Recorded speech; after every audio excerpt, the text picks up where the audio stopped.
দুই কোম্পানির করোনা টিকা নেওয়া ঝুঁকিপূর্ণ বলছেন বিশেষজ্ঞরা। দ্বিতীয় ডোজের জন্য অপেক্ষা করার পরামর্শ।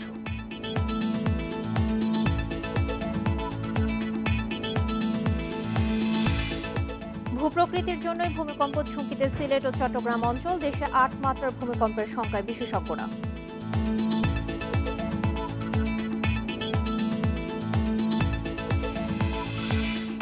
রাজধানীর 2 স্থান থেকে মানবদেহের খণ্ডিত অংশ উদ্ধার। সিসিটিভি দেখে পরিচয় শনাক্তের চেষ্টায় পুলিশ।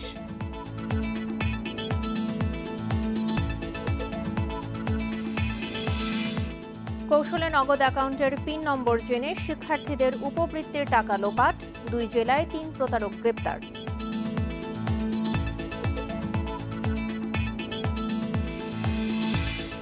এবং অন্ধত্বের ঝুঁকিতে দীর্ঘদিন ধরে ডায়াবেটিসে আক্রান্তরা বছরে একবার চোখ পরীক্ষা করার পরামর্শ চিকিৎসকদের।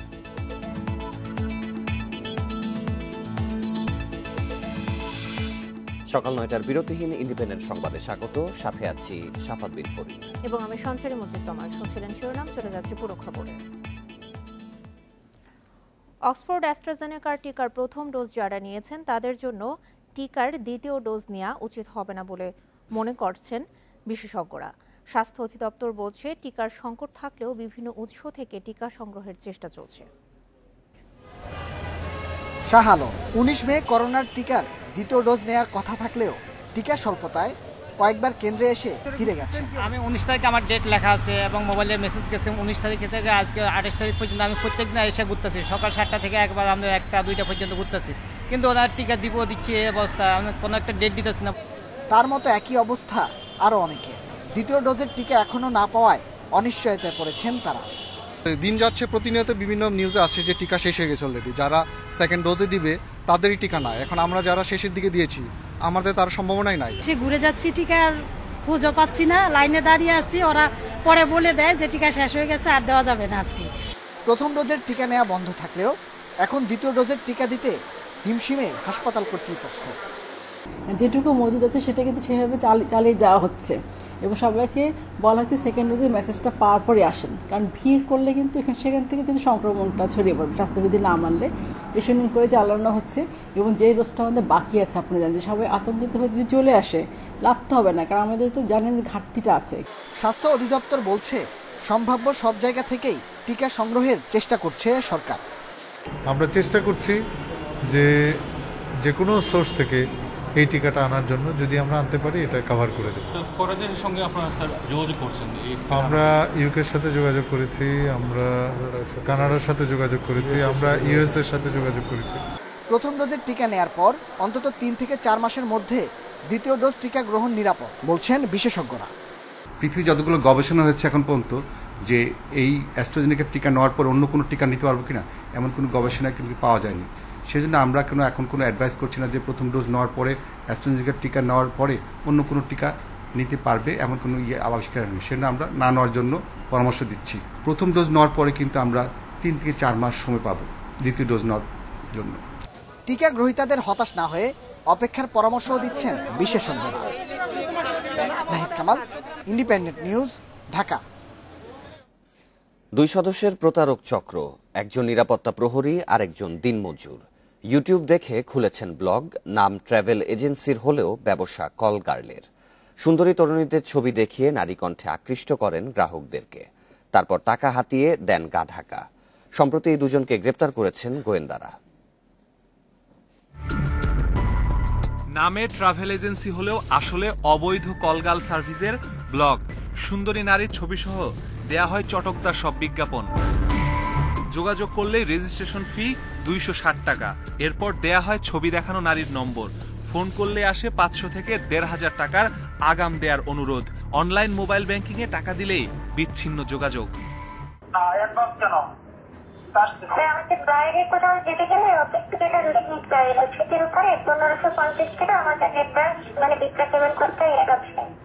বিষয়টি গুলশান বিভাগের গোয়েন্দাদের নজরে এলে মিরপুরে অভিযান চালিয়ে আমিন নামে এক নিরাপত্তা প্রহরী ও যশোর থেকে গ্রেপ্তার করা হয় দিনমজুর শহীদকে।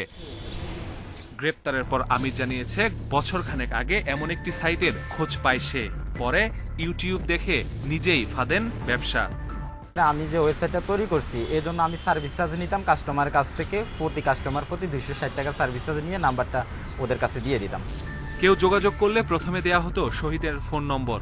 শহীদ দিনমজুর হলেও ফেসবুকে নানা নারীর নামে ফেক আইডি খুলে ফোনের সফটওয়্যারের মাধ্যমে নারী কণ্ঠে কথা বলতে পারদর্শী। এভাবেই তার পরিচয় আমিরের সঙ্গে। পরে যুক্ত হন আমিরের ভুয়া কলগাল সার্ভিসে। আমি মেয়ে সেজে আমার যে ফোন আছে বাটন ফোনে ভয়েস পাল্টানো যায়, সেই ফোনটা দিয়ে ভয়েস চেঞ্জ করে আমি কথা বলতাম কাস্টমারদের সাথে। আর ক্লায়েন্টদের পাঠানো টাকা তোলা হতো মোহাম্মদপুরের একটি বিকাশ এজেন্টের দোকান থেকে। বলছিলাম যে 200-500 টাকা এইভাবে আসে, তা আমি তো বুঝতাম না যে ও যে কাজে লোক আছে কিনা না আছে সেগুলো আমি জানতাম না। গোয়েন্দারা বলছেন এরা পেশাদার প্রতারক চক্র।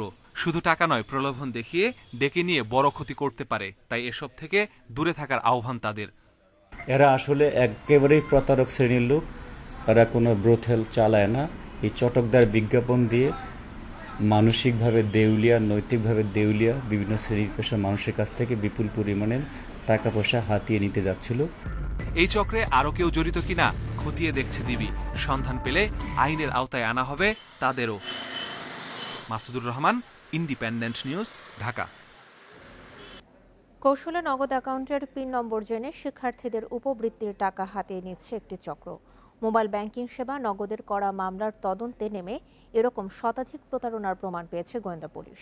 এরই মধ্যে রংপুর ও নরসিংদী থেকে চক্রের 3 সদস্যকে গ্রেপ্তার করেছে সাইবার ক্রাইম ইউনিট। ঝরে পড়া ঠেকাতে শিক্ষার্থীদের উপবৃত্তি দিচ্ছে সরকার। মোবাইল ব্যাংকিংয়ের মাধ্যমে তাদের হাতে এ টাকা পৌঁছানো হয়। একটি প্রতারক চক্র শিক্ষার্থীদের নগদ অ্যাকাউন্টের পিন জেনে নিয়ে হাতিয়ে নিচ্ছে উপবৃত্তির টাকা। টাকা না পেয়ে অনেকে অভিযোগ করলে মামলা করে নগদ কর্তৃপক্ষ। পরে মামলার তদন্ত নেমে 3 প্রতারকের খোঁজ মেলে। 2 জনকে রংপুর ও 1 জনকে নরসিংদী থেকে গ্রেপ্তার করা হয়। আপনারা কোনো ধরনের স্পর্শকাতর তথ্য যেই বলুক না কেন শেয়ার করবেন না। যদি আপনার কোনো কিছু জানার থাকে তাহলে যে কল সেন্টার আছে, ফেসবুক পেজ আছে, অথবা যে রিজিওনাল অফিস আছে সেখানে যোগাযোগ করবেন। কেউ ফোন কল করে আপনাকে কোনো কিছু বলবে, আপনি সেটা দিয়ে দিবেন, সেটা হবে বোকামি। মানুষজনের যাতে কোনো ধরনের, স্পেশালি নগদের গ্রাহকদের যাতে কোনো ধরনের হয়রানি না হয় এবং ভবিষ্যৎ প্রতারণা বন্ধ করার জন্য আমরা খুব দ্রুততার সাথে আইনশৃঙ্খলা রক্ষাকারী বাহিনীকে নিয়ে আজকের এই আসামিদেরকে আমরা ধরেছি। পুলিশ বলছে দেশের বিভিন্ন জেলায় সক্রিয় রয়েছে এসব প্রতারক চক্র। প্রত্যন্ত এলাকায় শিক্ষার্থীরা ডিজিটাল প্রযুক্তিতে দক্ষ না হওয়ায় সুযোগ নিচ্ছে তারা। তোমার তো এরকম উপবৃত্তির টাকা জমা হয়েছে, তো একটা সাময়িক একটা সমস্যা তৈরি হয়েছে, তোমাকে একটা মেসেজ পাঠাচ্ছি, তুমি মেসেজটা পড়ে আমাকে পাসওয়ার্ড নাম্বারটা বলে একটা, আর আমরা বলি OTP means one time password. তো যখন সে পাসওয়ার্ডটা প্রোভাইড করে তখন কৌশলে আবার তার এই অ্যাকাউন্টের পিন নাম্বারটা জেনে নেয়। আর যখনই পাসওয়ার্ড এবং পিন নাম্বার পেয়ে যায় তখন প্রতারকটা একটা খুব সহজেই যে কোনো একটা এজেন্টের কাছে গিয়ে ক্যাশ আউট করে নিতে পারে।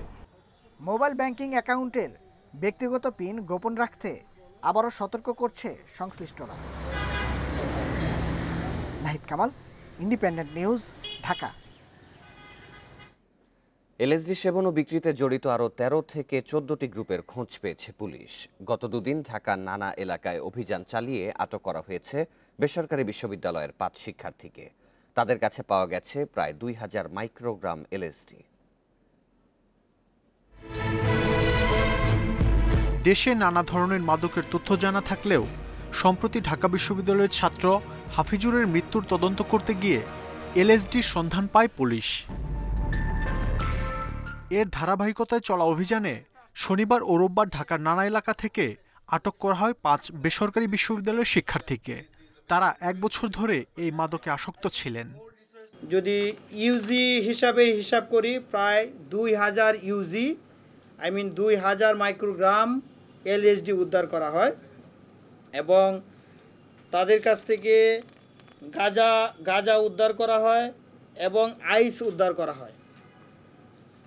এবং আপনারা জানেন এই এলএসডি একটা মরণভেদী একটা মাদক, যেটাকে আমরা ড্রাগ হিসাবে অনেক সময় ইউজ করা হয়।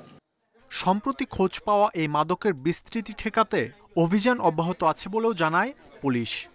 অনলাইনের মাধ্যমে বিভিন্ন বিজ্ঞাপনের মাধ্যমে আসক্ত হয়ে এই কাজটা করে এবং দেশি বিদেশি বিভিন্ন জায়গা থেকে এরা দেশের থেকে আনে, বিদেশে থেকে এটা নিয়ে আসে। আপনারা জানেন যে প্রায় এদের কাছ থেকে প্রায় 13 থেকে 14টি গ্রুপের আমরা নাম পেয়েছি। মাদকমুক্ত সমাজ গড়তে যুব সমাজ ও অভিভাবকদের আরও সচেতন হওয়ার পরামর্শ দিয়েছে ডিএমপি। মরণব্যাধি মাদকে আসক্তি না হতে পারে। মাহমুদ শরীফ, ইন্ডিপেন্ডেন্ট নিউজ, ঢাকা। রাজধানীর মহাখালী ও তেজগাঁও থেকে মানবদেহের খণ্ডিত অংশ উদ্ধার করেছে পুলিশ। রোববার রাত 9টার দিকে মহাখালীতে এবং রাত 12টার দিকে তেজগাঁও থেকে এসব খণ্ডাংশ উদ্ধার করা হয়। পুলিশ জানিয়েছে, মহাখালী কাঁচা বাজারের কাছে ঢাকা ময়মনসিংহ মহাসড়কের পাশে অটোরিকশা থেকে একটি বস্তা ফেলে দেওয়া হয়। এ সময় আশপাশের মানুষ বস্তার বাঁধন খুলে মরদেহ দেখতে পায়। খবর পেয়ে পুলিশ মরদেহটি উদ্ধার করে ময়নাতদন্তের জন্য ঢাকা মেডিকেলের মর্গে পাঠায়। আশপাশের ভবনের সিসিটিভি ফুটেজ দেখে মরদেহের পরিচয় শনাক্তের চেষ্টা চলছে বলে জানিয়েছে পুলিশ। এদিকে রাত 12টার দিকে রাজধানীর মহাখালী বাস স্ট্যান্ডে একটি টিকিট কাউন্টারের সামনে থেকে দেহের আরও কিছু খণ্ডাংশ উদ্ধার করা হয়। তবে দুই স্থানে পাওয়া খণ্ডিত অংশ একই ব্যক্তির কিনা তা নিশ্চিত নয়। খোলার পরে একটা লাশ, তার কল্লা নেই, হাতের এইটুকু নেই, দুইটা কাটা কল্লা নেই, আর পায়ের অর্ধেক অংশ নেই। দর্শীর বর্ণনা মতে যে একটা সিএনজি থেকে এই লাশটি ফেলে গেছে। আর আশেপাশে সিসি ক্যামেরা কি আছে সেগুলো আমরা এখন পর্যবেক্ষণ করব, পর্যালোচনা করছি। তার পরিচয় জানার জন্য আমরা চেষ্টা করছি। ভূপ্রকৃতির গঠনের কারণেই ভূমিকম্পের ডেঞ্জার জোনে সিলেট অঞ্চল। বিশেষজ্ঞরা বলছেন, সক্রিয় চ্যুতি ও ভূমিকম্পের উৎপত্তিস্থল কাছাকাছি হওয়ায় বড় ভূমিকম্পে সবচেয়ে বেশি ক্ষতিগ্রস্ত হতে পারে উত্তর পূর্বের এই জনপদ। শনিবার ও রোববার 5 বার ভূমিকম্পে কেঁপে ওঠে সিলেট। বিশেষজ্ঞরা বলছেন, ছোট ছোট ভূমিকম্প বড় মাত্রার ভূমিকম্পের পূর্ব লক্ষণ। তবে আতঙ্কিত না হয়ে নগরবাসীকে সতর্ক থাকার পরামর্শ দিচ্ছেন তারা। এখানেই যে এই বড় ভূমিকম্পটা হবে সেটা ঠিক না। এই বেল্টেরটায়, যেটা নেপালও কিছু অংশ আছে, ইন্ডিয়ার ওই সাইডে মিয়ানমার, এই অঞ্চলটায়, পুরো এই অঞ্চলটায় আমরা ভূমিকম্প, বড় কোনো ভূমিকম্প অনুভব করতে বা এই বড় বড় কোনো ভূমিকম্পের সম্মুখীন হতে পারি। সিলেট থেকে মাত্র 200 কিলোমিটার দূরেই ভারতের সক্রিয় ভূমিকম্প জোন ডাউকি ফল্ট। সবশেষ 5 দফা ভূমিকম্পের উৎপত্তিস্থলও সিলেটের মধ্যেই। এ অবস্থায় উদ্বেগ বাড়িয়েছে সিলেট নগরীতে গড়ে ওঠা অপরিকল্পিত, ঠিকমতো নকশা বাস্তবায়ন না করে নির্মিত উঁচু ভবন। এতে যে কোনো দুর্যোগ মোকাবিলা কঠিন হয়ে পড়বে উদ্ধারকারীদের জন্য। তৈরি করার পর যে সেফটি প্ল্যান বাস্তবায়ন করতে হবে, এইটাতে এই সিলেটে যেসব বিল্ডিংয়ে নেওয়া হয়েছে, এইটাতে আমরা অধিকাংশের মধ্যে অনীহা পেয়েছি। এরই মধ্যে 24টি ঝুঁকিপূর্ণ ভবন চিহ্নিত করেছে সিটি কর্পোরেশন। তালিকায় আছে মার্কেট, দোকানপাট, বাসাবাড়ি ও পুরাতন সরকারি দপ্তরও। 4-5টা বিল্ডিং আমরা ভেঙে ফেলছি, 3-4টা বিল্ডিং তাদের অ্যাক্টিভিটি এর মাধ্যমে এগুলো স্ট্রেংথেনিং করা হয়েছে। তবে আর যেগুলো বাকি এখনও রয়েছে সেগুলো আমাদের ইঞ্জিনিয়ার মাধ্যমে তারা আমাদেরকে সার্টিফিকেট দিচ্ছে যে সেগুলো সমস্যা নেই। দুর্যোগ মোকাবিলার পূর্ব শর্ত হিসেবে একটি হটলাইন সেবা চালু করেছে সিলেট সিটি কর্পোরেশন। পাশাপাশি আগামী 7 দিনের জন্য সব জরুরি সেবা সংস্থা ও সহযোগী সব দুর্যোগ ব্যবস্থাপনা কর্তৃপক্ষকে সতর্ক থাকার নির্দেশ দেওয়া হয়েছে। Independent News desk. দেশে 8 মাত্রার ভূমিকম্পের আশঙ্কা করছেন বিশেষজ্ঞরা। বলছেন, সিলেটে অল্প সময় 5টি ছোট ছোট ভূমিকম্প সেই আভাসই দিচ্ছে। আবহাওয়া অধিদপ্তর বলছে, ভৌগোলিক অবস্থানের কারণে অনেকদিন ধরেই ভূমিকম্প ঝুঁকিতে রয়েছে সিলেট ও চট্টগ্রাম। ইন্ডিয়ান, ইউরেশিয়ান ও বার্মা 3টি গতিশীল প্লেটের সংযোগস্থলে বাংলাদেশের অবস্থান। এর মধ্যে ইন্ডিয়ান প্লেট ও বার্মা প্লেটের সংযোগস্থলে অবস্থিত সিলেট, যার উত্তরে ডাউকি ফল্ট। বিশেষজ্ঞরা বলছেন, এই প্লেটগুলো খুবই সক্রিয় ও পরস্পরের দিকে ধাবমান, যে কারণে প্রচুর শক্তি জমেছে। ফলে অতিমাত্রায় ভূমিকম্প ঝুঁকিতে বাংলাদেশ। ঢাকা বিশ্ববিদ্যালয়ের গবেষণায় দেখা গেছে, ডাউকি ফল্ট এবং সিলেট থেকে টেকনাফ ও চট্টগ্রামের পাহাড়ি অঞ্চলে গত 500 থেকে 1000 বছরে বড় ভূমিকম্পের উৎপত্তি হয়নি। গবেষকরা বলছেন, সিলেটের সাম্প্রতিক ভূমিকম্পগুলোকে বড় ভূমিকম্পের পূর্বাভাস ধরে নেওয়া যায়। এই শক্তি যদি এখন যদি ছেড়ে দেয় তাহলে 8 মাত্রার অধিক ভূমিকম্প হওয়ার সম্ভাবনা রয়েছে। অনুমান করা যায় যে এই যে ছোটোখাটো যে ভূমিকম্প ওই সক্রিয় প্লেটগুলোতে বা ফাটলগুলোতে যেটা সংঘটিত হচ্ছে সেটা ভবিষ্যতে বড় ভূমিকম্পের বা নিকট ভবিষ্যতে বড় ভূমিকম্প হওয়ার সম্ভাবনা রয়েছে। আবহাওয়া অধিদপ্তর বলছে সিলেট অঞ্চল দীর্ঘদিন ধরেই ভূমিকম্প ঝুঁকিতে রয়েছে, তবে ছোট ছোট ভূমিকম্প হয়ে শক্তি বের হওয়াকে ইতিবাচক মনে করা হচ্ছে। আমরা জানি যে হিস্টোরিক্যাল যে এভিডেন্স আমরা দেখি যে মোর দেন 80% আর্থকোয়েক কোথায় হয়, প্লেট বাউন্ডারিগুলো, প্লেটের সংযোগ স্থলগুলো দিয়ে আর্থকোয়েকগুলো হয়। তাহলে আমরা কিন্তু খুব কাছাকাছি আছি। তাহলে এই জন্য দেখা যায় যে আমাদের নর্থ ইস্টার্ন এবং সাউথ ইস্টার্ন এই পার্টটা দিয়ে কম্পারেটিভলি ইস্টার্ন পার্টে এই দিকটা ভূমিকম্পের ইয়েটা বেশি হয়, এটাকে বিফোর শক বলা হয়। কিন্তু আবার দেখা গেছে একটা বিগ ইভেন্ট হলে অনেকগুলো ছোট ইভেন্ট হয়, কারণ এটা স্টেবল হওয়ার জন্য। 1897 সালে ডাউকি ফল্টের পশ্চিমে 8.7 মাত্রার ভূমিকম্প হয়েছিল, যা এই ভূখণ্ডে সর্বোচ্চ। Sultana Jahan Mitu, Independent News, Dhaka. Corona মোকাবেলায় আগের শর্তেই চলমান বিধিনিষেধ বাড়ল আরও 7 দিন। তা বহাল থাকবে 6 জুন মধ্যরাত পর্যন্ত। পাশাপাশি সীমান্তবর্তী জেলাগুলো লকডাউনের সুপারিশ পেয়েছে সরকার। এদিকে সংক্রমণ রোধে ভারতের সাথে সীমান্ত আরও 2 সপ্তাহ বন্ধ থাকবে বলে জানিয়েছেন জনপ্রশাসন প্রতিমন্ত্রী। করোনা মোকাবিলায় লকডাউনের সময়সীমা বাড়ছে, তবে ঢাকা সহ সারা দেশে চলছে গণপরিবহন, দূরপাল্লার যানবাহন, খোলা মার্কেট, ব্যবসা প্রতিষ্ঠান থেকে হোটেল রেস্তোরাঁও। এ অবস্থায় আগের শর্ত বহাল রেখে চলমান বিধিনিষেধ বাড়ল আরও 1 সপ্তাহ। তা কার্যকর থাকছে 6 জুন মধ্যরাত পর্যন্ত। জনপ্রশাসন প্রতিমন্ত্রী বলছেন, জনস্বাস্থ্য বিশেষজ্ঞ ও জাতীয় কারিগরি কমিটির পরামর্শে বিধিনিষেধের মেয়াদ বাড়ানো হয়েছে। তা তুলে নেওয়া হতে পারে শনাক্তের হার 5% নিচে নামলে। আরও 1 সপ্তাহের জন্য এটা সেভাবেই চলমান থাকবে। আর বিষয়টি আসলে আপনারা নিশ্চয়ই জানেন যে সংক্রমণকে আমরা চাচ্ছি যে 5%-এর কাছাকাছি নিয়ে আসার জন্য। 5% এসে গেলে কিন্তু সেটাকে বলা হয় যে একটি স্বস্তিজনক অবস্থা আছে এবং সেটি ঝুঁকিপূর্ণ নয়। তো সেরকম একটি অবস্থার মধ্যে আমরা নিতে চাই। সাতক্ষীরা, কুষ্টিয়া, রাজশাহী, যশোর ও নাটোর এই 5 জেলার করোনা পরিস্থিতি প্রশ্নে প্রতিমন্ত্রী বলেন, সীমান্তবর্তী জেলা লকডাউনের একটি সুপারিশ এসেছে, তা নিয়ে সরকার চিন্তাভাবনা করছে। সীমান্তবর্তী 5টি জেলার বিষয়ে একটি প্রস্তাব এসছে। তো সেখানে যেহেতু সংক্রমণটা একটু বৃদ্ধি পেয়েছে, সে আলোকে যদি সেখানে আমাদের নিয়ন্ত্রণ করতে হয়, ওই জায়গাগুলোতে চলাফেরার উপর আমাদের নিয়ন্ত্রণ আরোপ করতে পারবো, যেটি আমরা চাঁপাইনবাবগঞ্জে করেছি তাৎক্ষণিকভাবে। তো সেটি আমরা পর্যবেক্ষণ করছি। ভারতের সঙ্গে 36টি সীমান্ত বন্ধ রাখার সিদ্ধান্ত 2 সপ্তাহের জন্য নেওয়া হয়েছে বলেও জানিয়েছেন প্রতিমন্ত্রী। এতে 14 জুন পর্যন্ত বন্ধ থাকছে স্থলবন্দরগুলো। Asif Mahmud, Independent News, Dhaka. Corona সংক্রমণ পরিস্থিতি নিয়ে আরও জানাতে রাজশাহী থেকে যোগ দিচ্ছেন সহকর্মী মাইনুল হাসান। মাইনুল, চাঁপাইনবাবগঞ্জ সহ রাজশাহী এবং এর আশপাশের জেলায় সংক্রমণ বাড়ছে, এর জেরে চিকিৎসা কোনো সংকট দেখা দিয়েছে কিনা, জেলার সার্বিক পরিস্থিতি নিয়ে আমাদের জানাবেন। আসলে এই রাজশাহী এবং এর আশপাশের জেলার চিকিৎসা কেন্দ্রে একমাত্র ভরসা রাজশাহী মেডিকেল কলেজ হাসপাতাল। যেহেতু আমরা দেখেছি যে চাঁপাইনবাবগঞ্জে সংক্রমণ হার অতিমাত্রায় বেড়ে যাওয়ায় সেটি লকডাউন ঘোষণা করে সরকার এবং সেটি আজকে 7ম দিন চলছে। এবং আমরা দেখেছি যে এর মধ্যে চাঁপাইনবাবগঞ্জে করোনা আক্রান্ত বা উপসর্গ নিয়ে যারাই তারা চাপায় আক্রান্ত হচ্ছেন তাদের প্রত্যেককে রাজশাহী মেডিকেল কলেজ হাসপাতালে পাঠিয়ে দেওয়া হচ্ছে। আমরা দেখেছি যে গত 24 ঘন্টায় যে সকল নমুনা পরীক্ষা করা হয়েছে তার 268টি নমুনা পরীক্ষা করা হয়েছে। এর মধ্যে রাজশাহীতে পজিটিভ এসেছে 90টি এবং চাঁপাইনবাবগঞ্জে 63টি নমুনা পরীক্ষার মধ্যে পজিটিভ এসেছে 45টি। সেক্ষেত্রে বলা যায় যে চাঁপাইনবাবগঞ্জে সংক্রমণ হার অনেক বেশি। পাশাপাশি রাজশাহীতেও প্রতিদিনই সংক্রমণের হার কম বেশি হচ্ছে, জেলা সিভিল সার্জনের পক্ষ থেকে যেটি জানানো হচ্ছে। এই যে প্রতিদিনই রাজশাহী এবং রাজশাহীর আশপাশের জেলা চাঁপাইনবাবগঞ্জ সহ বিভিন্ন জেলা থেকে প্রতিদিনই রাজশাহী মেডিকেল হাসপাতালে রোগী আসছে।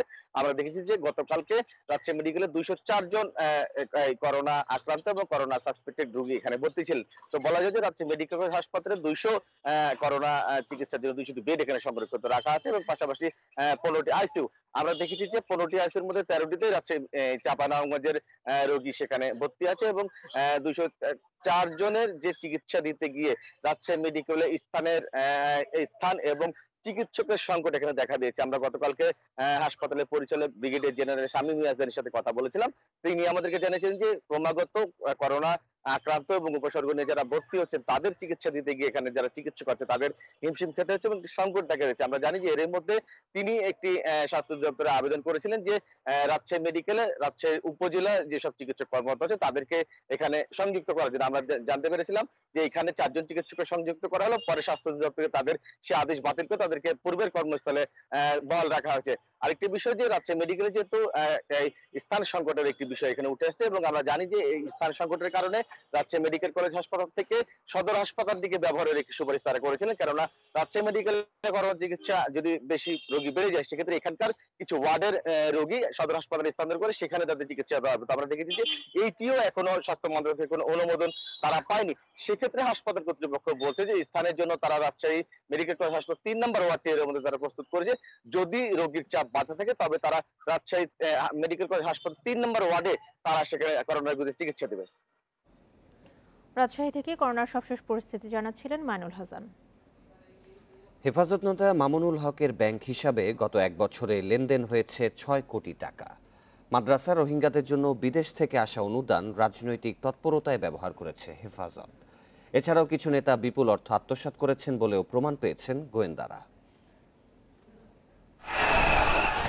2013 থেকে 21 পর্যন্ত বিভিন্ন সময়ে নানা ইস্যুতে রাজধানীসহ দেশের বিভিন্ন জায়গায় তাণ্ডব চালিয়েছে হেফাজত। সবশেষ স্বাধীনতার সুবর্ণ জয়ন্তীতে মোদির বাংলাদেশ সফরকে ঘিরে সহিংস হয়ে ওঠে সংগঠনটির নেতাকর্মীরা। এসব ঘটনায় 17টি মামলার তদন্ত করছেন গোয়েন্দারা।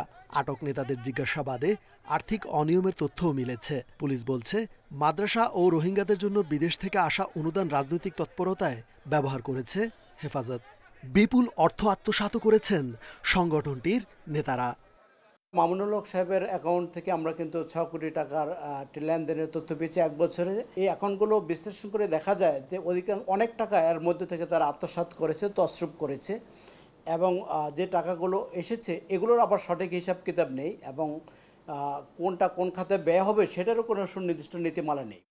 হেফাজতের অনুদানের বড় অংশই প্রবাসীদের কাছ থেকে আসতো জানিয়ে পুলিশ বলছে এসব টাকা লোপাটে জড়িত ব্যক্তিরা নানা প্রভাব খাটিয়ে নিয়ন্ত্রণ করত কওমি মাদ্রাসা ভিত্তিক সংগঠনগুলো। যে অর্থগুলো আসে এগুলো সাধারণত প্রবাসীরা বেশিরভাগ দান করে থাকে এবং তারা বিভিন্নভাবে দান করে, যেরকম মাদ্রাসায় দান করে, রোহিঙ্গা বিষয়েও দান করেছে অনেকে। রাজনৈতিকভাবে প্রভাব বিস্তার করার যে মানসিকতা সেগুলোর মাধ্যমে তারা পেশি শক্তিকে তারা করছে, পেশি শক্তির আশ্রয় নিচ্ছে এই টাকাগুলোর মাধ্যমে। হেফাজত নেতাদের বিরুদ্ধে দায়ের করা বেশ কিছু মামলার তদন্ত শেষ পর্যায়ে। শিগগিরই অভিযোগপত্র দেওয়া হবে বলেও জানিয়েছে পুলিশ। রেজওয়ানুল হক, ইন্ডিপেন্ডেন্ট নিউজ, ঢাকা। কোয়ারেন্টিনের জন্য হোটেল বুকিং করতে না পারায় সৌদি আরবে যেতে পারছেন না অনেক প্রবাসী। টিকিট কাটার পরও ফ্লাইট মিস করছেন অনেকেই।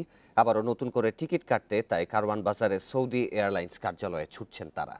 এ বিষয়ে আরও জানাতে রাজধানীর সোনারগাঁও হোটেলে সৌদি এয়ারলাইন্সের টিকিট কাউন্টার থেকে যোগ দিচ্ছেন সহকর্মী খালেদ রায়হান। রায়হান, প্রবাসীরা নানা রকম সমস্যার কথা বলছিলেন, যার মধ্যে হোটেল বুকিং এবং টিকিট না পাওয়ার একটি সমস্যা রয়েছে। তো আজকে এখানকার পরিস্থিতি কেমন এবং সমস্যা সমাধানে তারা সরকারকে কি আহ্বান জানাচ্ছে? এখন প্রথম বিষয়টি হচ্ছে যে সৌদি আরব সরকারের পক্ষ থেকে যে নতুন নির্দেশনাগুলো দেওয়া হয়েছে তারপর থেকেই কিন্তু সৌদি প্রবাসী যারা রয়েছেন তাদের যেই আসলে ভোগান্তি সেটির মাত্রা চরমে উঠেছে। তার কারণটি হচ্ছে এই সৌদি এয়ারলাইন্স থেকে শুরু করে সংশ্লিষ্ট কর্তৃপক্ষ যারা আছেন তারা কিন্তু একেবারে সঠিক কোনো নির্দেশনা দিচ্ছেন। আমি যদি এখন এখানকার পরিস্থিতি একটু দেখাই, দেখবেন যে অনেকেই প্রায় কয়েক হাজার প্রবাসী তারা কিন্তু এখানে আসলে অপেক্ষা করছেন যে একটি শুধুমাত্র একটি তথ্যের জন্য যে তারা আসলে কিভাবে এই সমস্যাটার সমাধান করতে পারবেন। যদিও এই সমস্যার সমাধানে কিন্তু সংশ্লিষ্ট কর্তৃপক্ষের কোনো উদ্যোগ এখন পর্যন্ত দেখা যাচ্ছে না। এই যে সৌদি এয়ারলাইন্সের সামনে তারা ভিড় করছেন, সকাল থেকেই ভিড় করছেন, কয়েকদিন যাবত তারা এখানে প্রতিদিন আসছেন। যদিও এখন এই সৌদি এয়ারলাইন্স থেকে প্রথম কয়েকদিন হোটেলের জন্য টিকিট বুকিং করা হলে এখন কিন্তু সেটিও তারা করছে না, বরং বলা হচ্ছে একটি ওয়েবসাইটের নাম্বার দিয়ে সেই ওয়েবসাইট থেকে যাতে সবাই তথ্য সংগ্রহ করে সেই হোটেলের যে হোটেলে তারা উঠতে চান বা যেই এলাকায় গিয়ে তারা উঠবেন সৌদি আরবে, সেই এলাকায় নির্দিষ্ট হোটেল তাদেরকে ভাড়া করতে হবে, তারপরে তারা সৌদি এয়ারলাইন্স থেকে যেতে পারবে। এবং কবে নাগাদ এই সৌদি এয়ারলাইন্স আবার টিকিট বুকিং শুরু করবে, কাদের মাধ্যমে করবে, এই বিষয়ে কিন্তু সুনির্দিষ্ট কোনো তথ্য তারা দিচ্ছেন। এবং এই যে প্রবাসীরা এখানে অপেক্ষা করছেন তারা কিন্তু বলছেন যে তারা আসলে কার মাধ্যমে কিভাবে করবেন সুনির্দিষ্ট কোনো তথ্য কেউই দিতে পারছেন না। এবং এইখানে সৌদি এয়ারলাইন্সের পক্ষ থেকে যে অফিসটি রয়েছে, আমরা প্রথম কয়েকদিন এটি খোলা দেখলে গত প্রায় 7 দিন ধরে এটি বন্ধ রয়েছে এবং এখান থেকে কিন্তু কোনো রকমের বুকিং থেকে শুরু করে কোনো রকমের সহযোগিতা করা হচ্ছে না বলেই তারা অভিযোগ করছেন। এবং এই যে ভোগান্তির মাত্রা, যারা আসলে সৌদি যাওয়ার জন্য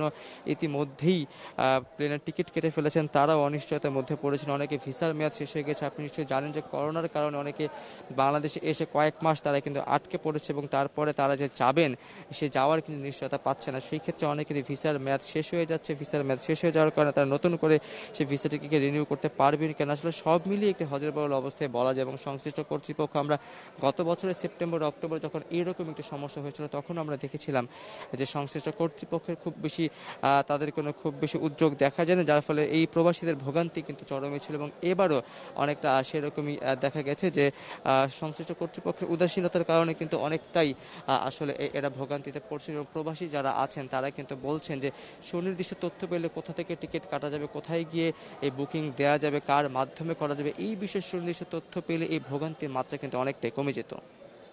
সৌদি যাত্রীদের দুর্ভোগের বিষয়ে কারওয়ান বাজার থেকে জানাচ্ছিলেন সহকর্মী খালেদ রায়হান। বগুড়ার শাহজাহানপুরে উপজেলা স্বেচ্ছাসেবক লীগের সাবেক নেতা শিহাবুদ্দিন বাবুকে কুপিয়ে হত্যা করেছে দুর্বৃত্তরা।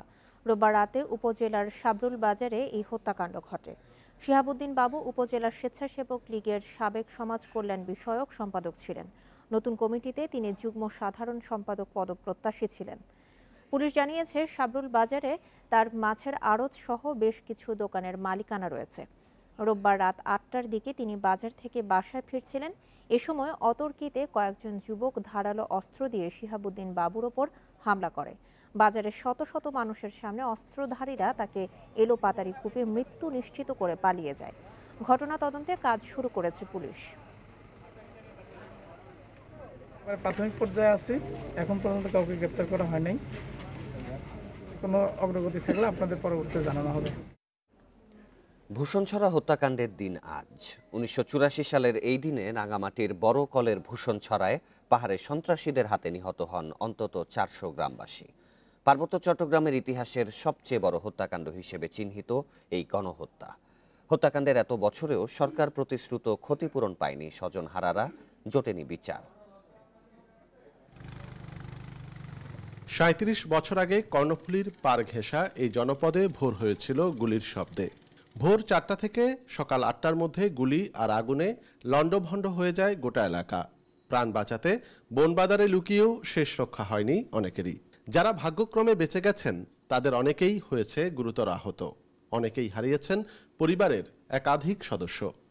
আমার বাবা, আমার মা, ছোট ভাই, তাদেরকে ঘরে আগুন দিয়ে জ্বালিয়ে ব্রাশ করে কুপিয়ে হত্যা করেছে।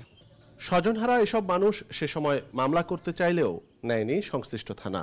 তৎকালীন সরকার প্রধানের ক্ষতিপূরণ দেবার আশ্বাসও রয়ে যায় কাগজে কলমে। জায়গা জমিন এখন আমরা এই পর্যন্ত এখন সরকার আমাদেরকে বুঝাই দেয়নি। ভুক্তভোগীরা বলছেন এই ঘটনার মূল কুশীলব সে সময়ের শান্তি বাহিনীর প্রীতি গ্রুপের 3 নম্বর সেক্টরের সামরিক নেতা মনীষপন দেওয়ান ওরফে মেজর রাজেশ, যিনি পরে বিএনপি সরকারের পার্বত্য চট্টগ্রাম বিষয়ক উপমন্ত্রীও হয়েছিলেন। যদিও একে অপপ্রচার বলছেন সাবেক এই উপমন্ত্রী। সেই মেজর রাজেশের নেতৃত্বেই এই হত্যাকাণ্ড, পাকুয়াখালী ট্র্যাজেডি এবং পার্বত্য এলাকার বেশ কিছু তার নেতৃত্বে হত্যাকাণ্ড পরিচালিত হয়। 40 বছর পরে এই সমস্ত ঘটনা যদি হয়, এখানে তো বহু রকমের ঘটনা হয়েছে, লুগাং থেকে শুরু করে কাউখালী বিভিন্ন ঘটনা, এগুলো সমস্ত কিছু হোক। প্রশাসন বলছে ক্ষতিগ্রস্তদের পুনরায় যাচাই বাছাইয়ের কাজ শুরু হয়েছে। পাশাপাশি পাহাড়ের সম্প্রীতি বজায় রেখে পুরনো এই ঘটনায় ক্ষতিপূরণের ব্যবস্থা নেবে সরকার। স্পর্শকাতর বিষয়ে গভর্নমেন্ট আমার এখান থেকে তথ্যাদি সবগুলো ওইভাবে সঠিকভাবে যাচাই, পর্যালোচনা, অবস্থান সকল কিছু বিবেচনা করেই দেন এটা প্রোগ্রেস করতে হবে। রোববার এই হত্যাকাণ্ড স্মরণে ভূষণছড়ায় শোকসভা ও গণকবর জিয়ারত করে নিহতদের স্বজনরা। ইতিহাসের পাতায় যুক্ত হয়েছে দীর্ঘ সময়, কিন্তু স্বজনহারাদের বেদনার ক্ষত এখনো শুকায়নি। সারি সারি এসব গণকবরে কার স্বজন কোথায় আছে সেটিও জানা নেই অনেকের। অনুপম শীল, ইন্ডিপেন্ডেন্ট নিউজ, ভূষণছড়া, রাঙামাটি। এ বিষয়ে আরও জানাতে এবার রাঙামাটি থেকে যোগ দিচ্ছেন সহকর্মী হিমেল চাকমা। হিমেল, ভূষণছড়ার হত্যাকাণ্ডর প্রায় ৩৭ বছর হয়ে গেছে, তো ক্ষতিগ্রস্ত মানুষ এ বিষয়ে কি বলছেন, তারা কি কি দাবি দাওয়া করছেন? পরেও আজকে আমাদের যে যারা স্বজন হারিয়েছেন তাদের মুখে আমরা যেটা শুনতে পাচ্ছি সেটা হচ্ছে যে তারা ক্ষতিপূরণ চাচ্ছেন, পাশাপাশি এই ঘটনার যারা মূল হোতা ছিলেন, যারা সংশ্লিষ্ট ছিলেন তারা বিচারের দাবি জানাচ্ছেন। তো আজকেও কিন্তু আমি কিছুক্ষণ আগে পার্বত্য চট্টগ্রাম নাগরিক পরিষদের মহাসচিব আলমগীর কবির তার সাথে আমার কথা হয়েছিল। তিনি আমাকে যেটা জানিয়েছেন যে আজকে রাঙামাটি, খাগড়াছড়ি, বান্দরবান ৩ জেলার পাশাপাশি চট্টগ্রামে এবং ঢাকায় তারা মানববন্ধন করবেন। মানববন্ধনের মধ্যে তারা যে দাবিতে জানাবেন সেটা হচ্ছে যে 1984 সালের যে ভূষণছড়া যে হত্যাকাণ্ড হয়েছে সেটি হচ্ছে পার্বত্য চট্টগ্রামের ইতিহাসের একটি বড় ধরনের হত্যাকাণ্ড। এই ঘটনার জন্য যারা দায়ী ছিলেন তাদের বিচার দাবি জানাবেন, পাশাপাশি যারা এই ঘটনার ক্ষতিগ্রস্ত হয়েছেন তাদের পুনর্বাসনের দাবি জানাবেন। তারপরে একটা বিষয় আপনাকে জানিয়ে রাখি যে পার্বত্য চট্টগ্রামের ইতিহাসে যে ভয়াবহ যে কয়েকটি গণহত্যা হয়েছিল তার মধ্যে ভূষণছড়ার যে গণহত্যাটি সেটা হচ্ছে একটি অন্যতম ঘটনা। তো আপনাকে আমি একটা বিষয় জানিয়ে রাখি যে পার্বত্য চট্টগ্রামের কিন্তু বেশ কয়েকটি গণহত্যা হয়েছিল। তার মধ্যে লৌগাং গণহত্যা, নানিয়াসর গণহত্যা, লংদু, পাকুয়াখালীতে গণহত্যা, ভূষণছড়ার যে গণহত্যা। আসলে আমরা যদি দেখি এই সমস্ত হত্যাকাণ্ডগুলোতে আসলে পাহাড়ি বাঙালি উভয় জনগোষ্ঠী কিন্তু ক্ষতিগ্রস্ত হয়েছেন, কিন্তু এই সমস্ত ঘটনার গুলো আমরা আসলে এখনো একটা বিচারও দেখিনি, প্লাস হচ্ছে যারা ক্ষতিগ্রস্ত হয়েছেন তাদের পুনর্বাসন আমরা দেখতে পাইনি। তো 1997 সালে পার্বত্য চুক্তির পরে যে কথা ছিল যে যারা এই সমস্ত ঘটনা ক্ষতিগ্রস্ত হয়েছেন, উদ্বাস্ত হয়েছেন, তাদের পুনর্বাসন করা হবে, তাদের চিহ্নিত করা হবে, তালিকা করা হবে, কিন্তু আদৌ পর্যন্ত আসলে আমরা এই ধরনের কোনো উল্লেখযোগ্য অগ্রগতি দেখতে পাইনি। তো এমন অবস্থায় আজকে ভূষণছড়ার যে হত্যাকাণ্ডের দিবস সেটা পালিত হচ্ছে। এই হচ্ছে আমার কাছে রাঙামাটির যে ভূষণছড়ার হত্যাকাণ্ডের যে বিচারের দাবির সর্বশেষ। ভূষণছড়া হত্যাকাণ্ডের ৩৭ বছর পর সেখানকার অবস্থা জানাচ্ছিলেন সহকর্মী হিমেল চাকমা। জাতীয় পরিচয়পত্র এনআইডি সেবা নির্বাচন কমিশনের কাছেই থাকা উচিত বলে মনে করেন প্রধান নির্বাচন কমিশনার KM নুরুল হুদা। এদের সাংবিধানিক সংকট তৈরির আশঙ্কাও তার। জানান এনআইডির দায়িত্ব ইসিতে রাখার যুক্তিগুলো মন্ত্রিপরিষদ সচিবকে প্রতিবেদন আকারে দেয়া হবে। 2007 সাল থেকে নাগরিকদের ছবিসহ ভোটার তালিকা এবং জাতীয় পরিচয়পত্র দিয়ে আসছে নির্বাচন কমিশন। তবে নতুন সিদ্ধান্তে এই কার্যক্রমের দায়িত্ব নির্বাচন কমিশন থেকে সরিয়ে দেয়া হচ্ছে স্বরাষ্ট্র মন্ত্রণালয়ের সুরক্ষা সেবা বিভাগে। 24 মে নির্বাচন কমিশনকে তা হস্তান্তরে দরকারি ব্যবস্থা নিতে বলেছে মন্ত্রিপরিষদ বিভাগ। এই সিদ্ধান্তে সন্তুষ্ট নয় নির্বাচন কমিশনে। রোববার ইসি সচিবালয়ের কর্মকর্তা কর্মচারীরা এ প্রশ্নে প্রধান নির্বাচন কমিশনারের সঙ্গে দেখা করে স্মারকলিপি দেন। তারা চান জাতীয় পরিচয়পত্রের কার্যক্রম ইসির অধীনেই রাখতে। মাননীয় নির্বাচন কমিশনকে আগে জানানো হয়নি, 17 মের আগে জানানো হয়নি। মাননীয় প্রধান নির্বাচন কমিশনার মহোদয় এটি বলেছেন যে আমরা জানি না, এবং এটিও বলেছেন যে আমরা বিষয়টি নিয়ে সম্পূর্ণ অন্ধকারে আছি। এখানে আর নতুন করে তাদেরকে জনবল তৈরি করতে হবে, অবকাঠামো তৈরি করতে হবে, এবং যে একটি পরিচিত প্ল্যাটফর্ম আছে যে মানুষ এখানে আসলে সেবা পায়, সেই পরিচিত প্ল্যাটফর্মটি নষ্ট হয়ে যাবে। চিঠিপত্রগুলো আদান প্রদান হবে সচিবালয়ের মাধ্যমেই, আমাদের পয়েন্টসগুলো অন্তর্ভুক্ত করেই স্যাররা পাঠাবেন। পরে সিইসি সাংবাদিকদের বলেন, এনআইডির কাজ অন্য সংস্থার হাতে গেলে সাংবিধানিক সংকট তৈরি হবে। ভোটার তালিকা যখন তৈরি করতে যাব সেটা তৈরি করবো আমরা, অথচ এনআইডি থাকবে তাদের কাছে, তাহলে কীভাবে হবে? তাহলে তো ওই মন্ত্রণালয়ের সাথে আমাদের এই নির্বাচন কমিশনের একটা এসে যায়, মানে সাবঅর্ডিনেশন অথবা সুপেরিয়রিটি এসে যায়, যেটা সংবিধান গ্রহণ করে না। কারণ নির্বাচন কমিশন আলাদা থাকবে, যেটা অন্য কোনো মন্ত্রণালয়ের সাথে তাদের এইরকম দাপ্তরিক যোগাযোগ থাকবে না। এ বিষয়ে নির্বাচন কমিশনের যুক্তিগুলো মন্ত্রী পরিষদ সচিবকে প্রতিবেদন আকারে দেয়া হবে বলেও জানিয়েছেন CEC. Mahmudul Hasan, independent News, Dhaka. সংবাদের এ পর্যায়ে জানাবো আসন্ন বাজেটের খবর।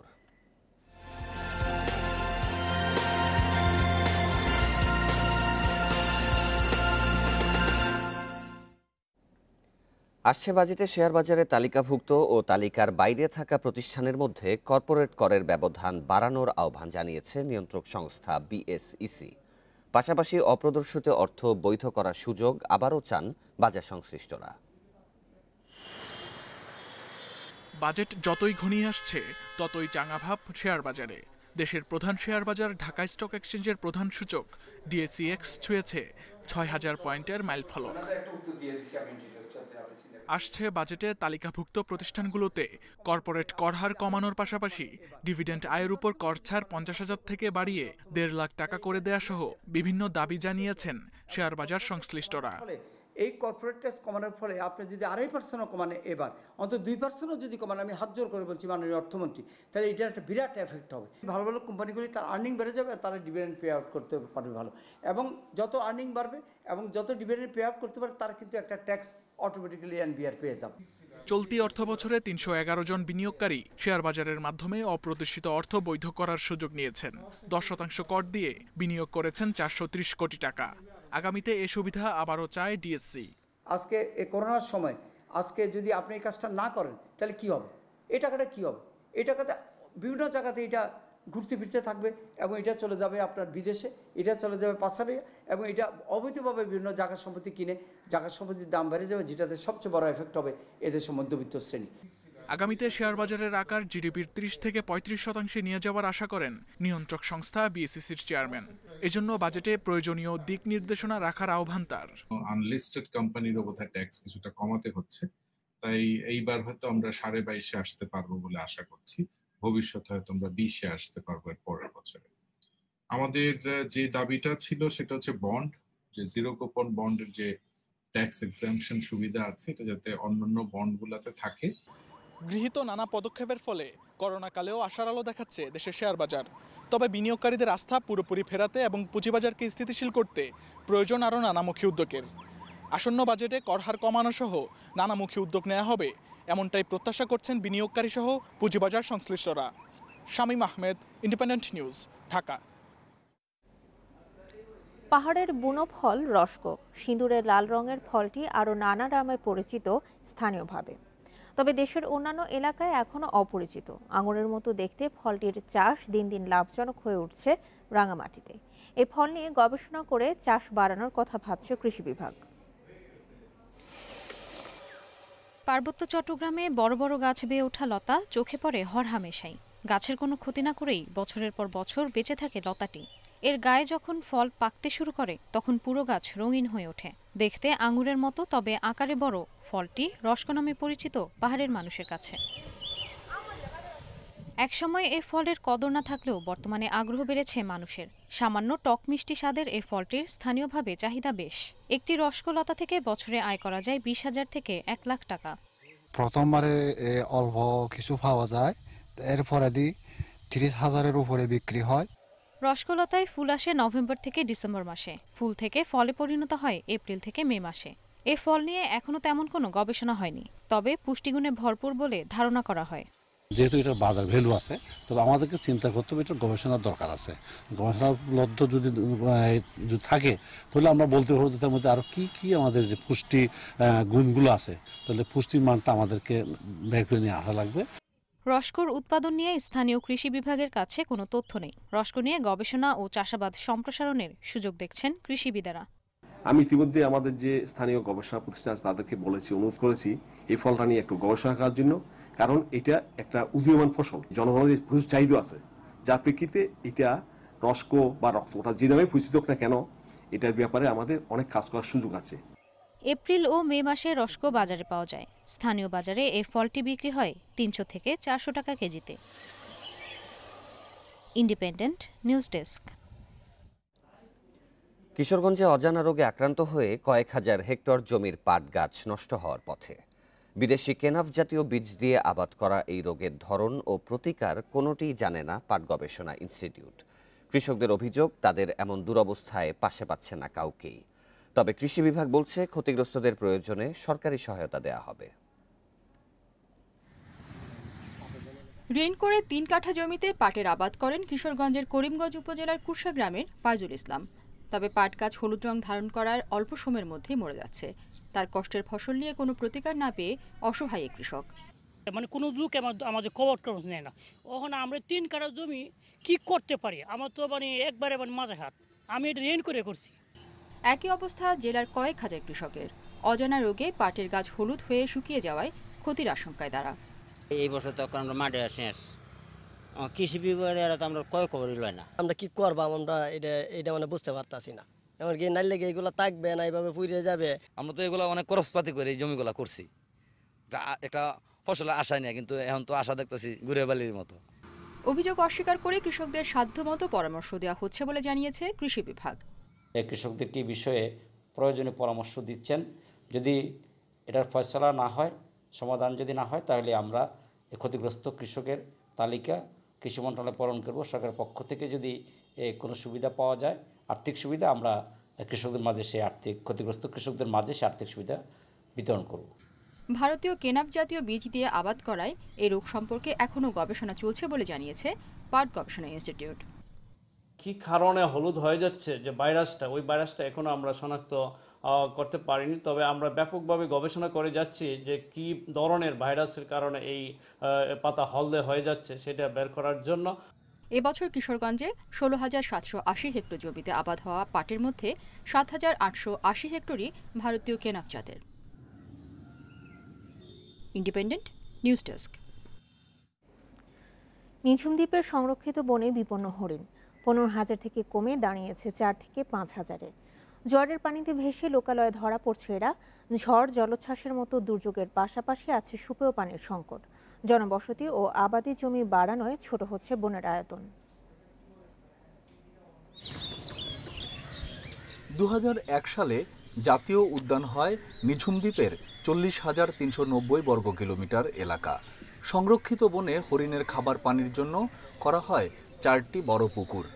বর্ষায় এর পাড়ে আশ্রয় নিত এরা। তবে দীর্ঘদিন খনন না হওয়ায় সেসব পাড় এখন সমতল ভূমি। নিঝুম দ্বীপের চারপাশে নেই কোনো বেড়িবাঁধ। স্বাভাবিকের চেয়ে বেশি উচ্চতায় জোয়ারে লোকালয় ও বনে পানি ঢুকে ভেসে যায় অনেক হরিণ।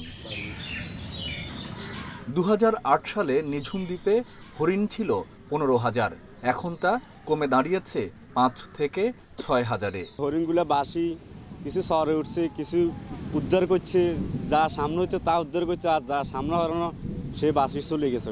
জোয়ার বাড়তি হলে আপনার মানুষের ঘর বাড়ি দূরে একটু কষ্ট, তা হরিণটাই বা কীভাবে থাকবে। এছাড়া প্রাকৃতিক দুর্যোগ, খাদ্যের অভাব সহ নানা কারণে কমছে সংখ্যা। এদের রক্ষায় বনে মাটির কিল্লা, সুপেয় পানির ব্যবস্থা সহ জরুরি পদক্ষেপ দরকার মনে করে বন বিভাগও। জরুরি ভিত্তিতে যদি পুকুরগুলো খনন করে পার উঁচু করা হয়, তাহলে হরিণের এই জলোচ্ছ্বাসের সময় পানি বৃদ্ধি পেলেও হরিণের আবাসস্থল ঠিক থাকবে এবং অন্য সময় শীতকালে হরিণের পানির ব্যবস্থা থাকবে। প্রাণীবিজ্ঞানীরা বলছেন, জনবসতি ও আবাদি জমি বাড়ানোয় ছোট হচ্ছে হরিণের আবাসস্থল। এ বন এখন সর্বোচ্চ 3,000 হরিণের বসবাসের উপযোগী। প্রতি বছরই কিন্তু আমাদের জলোচ্ছ্বাস হচ্ছে, বিভিন্ন ধরনের আমরা ন্যাচারাল ক্যালামিটি যেগুলি বলি সেগুলি হচ্ছে। এগুলিতেও আমাদের হরিণের পপুলেশনের উপর একটা চাপ পড়ছে। যে জনবসতি বলি, এটা কিন্তু ক্রমান্বয়ে বনের ভিতর ঢুকে যাচ্ছে। ধান চাষের যে জমির পরিমাণ বাড়ানোর জন্য গাছগুলি কেটে ফেলা হচ্ছে। ফলে সার্বিকভাবে কিন্তু আমাদের নিঝুম দ্বীপে যে হরিণগুলি আছে তাদের উপরে এই চাপটা আছে। নিঝুম দ্বীপ জাতীয় উদ্যানের হরিণ ও জীববৈচিত্র্য রক্ষায় দ্রুত উদ্যোগ না এলে সংকট আরও বাড়বে বলে জানাচ্ছেন প্রাণীবিজ্ঞানীরা। Mamunur Rashid, Independent News desk. বাংলাদেশে ব্যবসার জন্য জাতীয় রাজস্ব বোর্ড এনবিআর থেকে ভ্যাট নিবন্ধন নম্বর বিআইএন নিয়েছে টেক জায়ান্ট গুগল ও অ্যামাজন। গত সপ্তাহে প্রতিষ্ঠান দুটো নিবন্ধন নেয় বলে জানানো হয়েছে। এতে নিয়মিত ভ্যাট ও রিটার্ন দিতে হবে প্রতিষ্ঠান দুটিকে। নিবন্ধন নেওয়ার প্রক্রিয়ায় আছে ফেসবুক ও মাইক্রোসফটও। প্রযুক্তির কল্যাণে ব্যবসা এখন গণ্ডি ছাড়া। এক দেশে বসে পণ্য ও সেবা বিক্রি করা যায় অন্য দেশে, লাগে না অফিস বা জনবল। এভাবে বাংলাদেশে ব্যবসা করছে Facebook, Google, YouTube, Netflix, Amazon সহ বহু প্রযুক্তি ও ই কমার্স প্রতিষ্ঠান। এসব প্রতিষ্ঠান থেকে কর আদায় সহ নানা স্বার্থে নতুন ভ্যাট আইনে বিধান রাখা হয় নিবন্ধন নেবার, কিন্তু নানা জটিলতায় দীর্ঘদিন তা আটকে ছিল। সব পক্ষের আলোচনায় নীতিমালা সংশোধন করে এনবিআর। বিদেশি প্রতিষ্ঠানের জন্য এ মাসেই অনলাইনে ছাড়া হয় নতুন ধরনের নিবন্ধন ফর্ম। এনবিআর কর্মকর্তারা জানান, গত সপ্তাহে নতুন ফর্ম পূরণ করে ঢাকা দক্ষিণ ভ্যাট কমিশনারেটে নিবন্ধন নেয় গুগল ও অ্যামাজন। কর্মকর্তারা জানান, সিঙ্গাপুরের ঠিকানায় Google Asia Pacific Private Limited নামে গুগল ও যুক্তরাষ্ট্রের ঠিকানায় অ্যামাজন ওয়েব সার্ভিসেস ইনকর্পোরেশন নামে নিবন্ধন নিয়েছে অ্যামাজন। এই দুই প্রতিষ্ঠানের হয়ে নিবন্ধনের কাজ করেছে প্রাইস ওয়াটার হাউস কুপার্স পিডব্লিউসি Bangladesh. Google Asia Pacific Private Limited নামে গুগল তাদের সিঙ্গাপুরের ঠিকানা, আর Amazon Web series Incorporation USA ঠিকানায় তারা ভ্যাট নিবন্ধন পেয়েছেন। মানে বিশেষভাবে যেটা বলা যায় যে তাদের ব্যাংকের ইনফরমেশনটা এখন আমাদের কাছে আছে। নিবন্ধন নিলেও এনবিআর এর কাছে ব্যবসার ভবিষ্যৎ পরিকল্পনা জানায়নি গুগল ও অ্যামাজন। এ ব্যাপারে কথা বলতে রাজি হননি তাদের এজেন্ট। এনবিআর এর সাবেক কর্মকর্তারা বলছেন, নিবন্ধনের আওতায় আসা এসব কোম্পানি থেকে কর আদায়ে স্বচ্ছতা বাড়বে। ব্যবসার ক্ষেত্রে একটি ইতিবাচক এই কারণে যে আন্তর্জাতিক খ্যাতিসম্পন্ন এই সমস্ত কোম্পানির এখানে ব্যবসা পরিচালিত হওয়ার ফলে একটি সুস্থ প্রতিযোগিতা তৈরি হবে। এখানে অন্য যারা ব্যবসা করবে তাদেরকে ওই স্ট্যান্ডার্ড মেনটেন করতে হবে। বাংলাদেশের সাধারণ মানুষ তারা অনলাইন বিজনেসের ক্ষেত্রে অত্যন্ত স্ট্যান্ডার্ড সার্ভিস তারা পাবেন। সংশ্লিষ্টরা জানিয়েছেন, টেক জায়ান্ট ফেসবুক ও মাইক্রোসফটও ব্যবসা নিবন্ধন নেয়ার চূড়ান্ত পর্যায়ে আছে। যদিও এখন এজেন্টের মাধ্যমে ভ্যাট দিচ্ছে ফেসবুক। এছাড়া হইচই, নেটফ্লিক্স সহ আরও কিছু অনলাইন প্রতিষ্ঠান দ্রুতই ভ্যাট নিবন্ধনের আওতায় আসবে বলে জানান এনবিআর কর্মকর্তারা। Ruhul Amin, independent News, Dhaka. চীনের ওহানের গবেষণাগার থেকেই ছড়িয়েছে করোনা ভাইরাস। এতদিন ধরে যুক্তরাষ্ট্র এই অভিযোগ করলেও এবার একই অভিযোগ করলেন ব্রিটিশ গোয়েন্দারা। করোনার মূল উৎস খুঁজতে বিশ্ব স্বাস্থ্য সংস্থাকে তদন্ত করার দাবি জানিয়েছেন ব্রিটেনের টিকা বিষয়ক মন্ত্রী নাদিম জাহাওয়ি।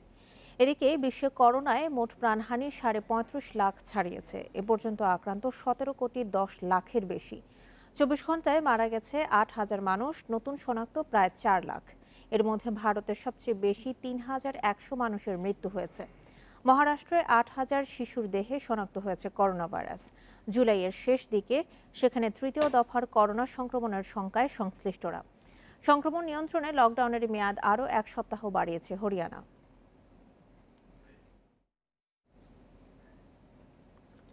ক্ষমতাচ্যুত হওয়ার শঙ্কায় ইসরায়েলের প্রধানমন্ত্রী বেনিয়ামিন নেতানিয়াহু। তাকে হটাতে জোট সরকার গঠনে একমত হয়েছে দেশটির প্রধান বিরোধী দলগুলো। এর মধ্যে রয়েছে উগ্র ডানপন্থী ইয়ামিনা পার্টি ও ইয়েশ আটিদ পার্টি। মাত্র ২ বছরে ৪ বার পার্লামেন্ট নির্বাচন হলেও ইসরায়েলে এখনও সরকার গঠন হয়নি। সর্বশেষ নির্বাচন হয় গত ২৩শে মার্চ। এরপর বিরোধী ইয়েশ আটিদ পার্টির নেতা ইয়াহির লাপিদকে সরকার গঠনের জন্য ২৮ দিন সময় বেঁধে দেওয়া হয়। বুধবার শেষ হচ্ছে সেই সময়সীমা। ইয়েশ আটিদ এবং ইয়ামিনা পার্টির জোট চূড়ান্ত হলে প্রধানমন্ত্রী বেনিয়ামিন নেতানিয়াহুকে ক্ষমতা ছেড়ে দিতে হবে। ২০০৯ সাল থেকে টানা ক্ষমতায় আছেন ৭১ বছর বয়সী ডানপন্থী নেতা নেতানিয়াহু। তার বিরুদ্ধে ব্যাপক দুর্নীতির অভিযোগের বিচার চলছে আদালতে।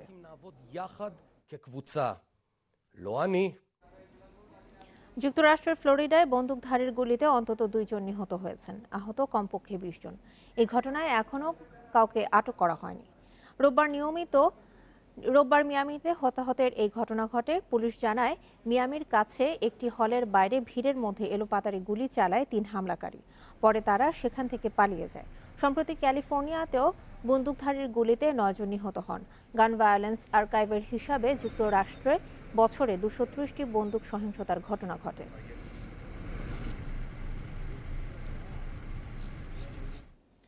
ভারতের উত্তরপ্রদেশে সেতুর ওপর থেকে করোনায় মৃত ব্যক্তির দেহ নদীতে ফেলার ভিডিও ভাইরাল হয়েছে সামাজিক যোগাযোগ মাধ্যমে। মর্মান্তিক ঘটনা বলরামপুর জেলায় ঘটেছে। ফুটেজে দেখা যায় ২ জন মরদেহটি নদীতে ফেলার চেষ্টা করছে। এর মধ্যে একজনের পরনে ছিল পিপিই। বলরামপুরের প্রধান স্বাস্থ্য কর্মকর্তা ভিবি সিং জানান, ওই ব্যক্তিকে ২৫শে মে হাসপাতালে ভর্তি করা হয়। পরে ২৮শে মে তার মৃত্যু হয়। এ ঘটনায় স্বজনদের বিরুদ্ধে মামলা করা হয়েছে। এর আগে গঙ্গা ও যমুনাতেও শতাধিক মরদেহ ভাসতে দেখা গেছে।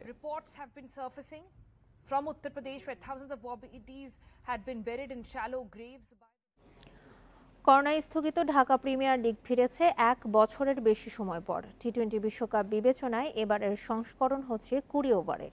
প্রতিদিন 6টি করে ম্যাচ। প্রথম দিন সকাল 9টায় পার্টিক্স স্পোর্টিং এর বিপক্ষে মাঠে নেমেছে শক্তিশালী আবাহনী। মুশফিক, লিটন, সাইফুদ্দিন সহ জাতীয় দলের এক ঝাঁক তারকা নিয়ে আসরের অন্যতম সেরা দল আবাহনী। একই সময়ে বিকেএসপির 3 নম্বর গ্রাউন্ডে রূপগঞ্জের বিপক্ষে লড়ছে ওল্ড ডিওএইচএস।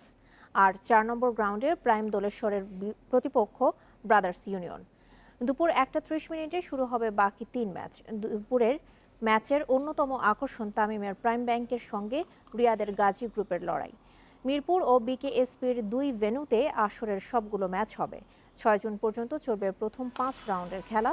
টুর্নামেন্টে অংশ নিয়েছে 12টি দল।